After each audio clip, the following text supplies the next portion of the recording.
So, Scurry is the new claustrophobic thriller from Luke Sparke, who made Red Billabong and Operation Redfall. I have seen both those movies. You don't have to. However, that being said, this is by far his best. This movie is somewhat a casualty of the writer's strike because they were going to film it in an actual cave system with quite a large cast, but the writer's strike happened, and when you've got a micro budget for a film, you can't sort of fuck around and hold off for like it would have been the death of this film. So they were only left with two actors, Jamie Costa and Emalia. So the director sort of pivoted and decided to do this entire movie as a one take, which is just one running shot, just with two actors. As like part of the story is too, they are constantly crawling through a tunnel system. They've got to leave. They cannot stay on the spot. They have to keep crawling through a tunnel system. So the location has to constantly change in this movie, which is not easy to pull off in a one take. So how they did it was, as the crew would make a bunch of different tunnel set sections, and as the actors and camera would move through one, that section would then be taken by the crew and reassembled at the front of the line, creating like a treadmill effect of like never-ending tunnels. That's pretty fucking sick. Like that is pretty goddamn clever filmmaking, as far as I'm concerned, and I love shit like that. I love it's like guerrilla filmmaking, very cool, very clever. Scurry follows two characters who are stuck in a caved-in tunnel system due to an unexplained cataclysmic event. Both are injured and forced to work together. They begin navigating the cramped claustrophobic space and their own mistrust of one another, only to discover halfway through that there is something in these tunnels lurking. That's all I'll give you. This movie is sort of like a mix between The Descent and A Quiet Place, made on a micro budget. There's not a lot of dialogue like A Quiet Place, and there is a lot of crawling through tunnels like The Descent. Like the first A Quiet Place, they don't give you an explanation on what's going on. We don't know what event has actually happened, and I'm actually completely fucking cool with that in this movie. It adds to the realism of the characters because it's shot in real time. Like, it's an 80-minute movie. We watch 80 minutes of the characters' lives. It is straight away go to woe. They don't have any info. They don't know anything. They don't have any rules to follow or know anything about the world. They just don't like or trust each other, and they're trying to survive. That's all it is. There are some decent jump scares for a creature feature, usually involving the night vision setting on one of the characters' cameras. Even if none of them reach the heights of The Descent or A Quiet Place, that's fine. The tension kept up the entire film. Most of the film. We'll get to that in a sec. Which is no mean feat, especially for like a micro-budget indie film. And there is a really good sequence involving water that I really like that would have been so fucking hard to film given the one-take constraint. The two places where this film struggles are the CGI effects and the dialogue.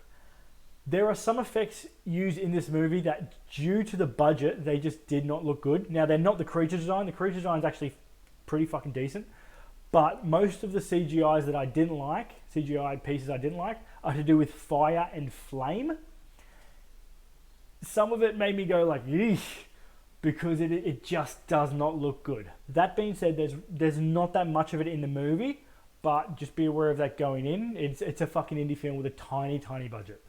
And I like the creature. Once again, I like the creature design, even though it's stuff we've somewhat seen before. Not exactly, but a little bit. Like it's similar to stuff we've seen before. I was like, yep, that makes complete fucking sense. All that makes sense. The dialogue, however, drifts into soap opera at one point, and it is this point where basically and inexplicably both characters just seem to like vomit out their backstory, which in a film like this I don't really need. I don't need to know about your families. I don't need to know about what you did for work, unless it comes up that you've got some skills that could help us in this situation. All I need is two characters trying to survive crawling through tunnels. That's all I really need. I don't need all the exposition and the soap opera and like, I'm a drug addict who survived. Not that that's the story in this one, but you know what I mean. I don't need that shit. Just trying to survive, that's good enough for me. Another minor bugbear is there was a definitive point in this movie where they could have made a really, really fucking dark ending. Like a really dark ending. Like, I was like, holy shit, when I worked out what was going on. And they opted for an ending we've seen before, even though the dark ending probably would have punched this up a bit. Which is a shame. It is a shame, but that's my problem, not theirs, because that's the film I would have liked them to make, not the film that they wanted to make. However, pretty fucking dark. Even if you just see this and go, just let me know what you would have thought about the alternate ending. There is a point where you can work out sort of, it goes in two ways, and I was like, whoa, are we gonna fucking do this? Like, this is gonna get real crazy real fast. All in all, if you like creature features, don't mind indie films, and are terrified of cave systems, I fucking hate cave systems. Fuck spelunking. This might spook you pretty decently. I recommend watching this if you love creature features, you love indie films, you like two people in one place movies. This is all of those. I don't recommend watching this if you love a lot of explanation in your films. Not a lot of it in here. You do get resolution. By the way, they don't leave it open-ended, but you don't get a lot of explanation. If you're looking for big budget scares, this is not that scary, and it's also not big budget, so go somewhere else.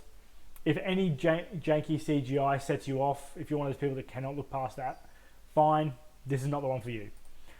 This is a little bit, if you like this movie, this is a little bit of an odd recommendation, as I know a lot of people didn't love it, but Blackwater Abyss is an Aussie creature feature that has a vibe very similar to this.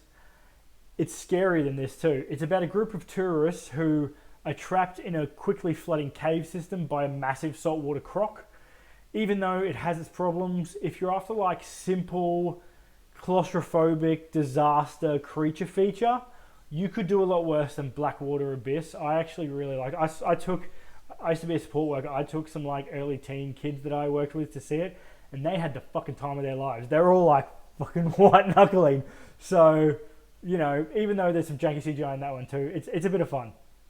Another pick is the 2010 film Buried with Ryan Reynolds. It's about a truck driver who gets attacked while deployed in Iraq, and he basically gets buried alive in a coffin with only a lighter and limited air supply.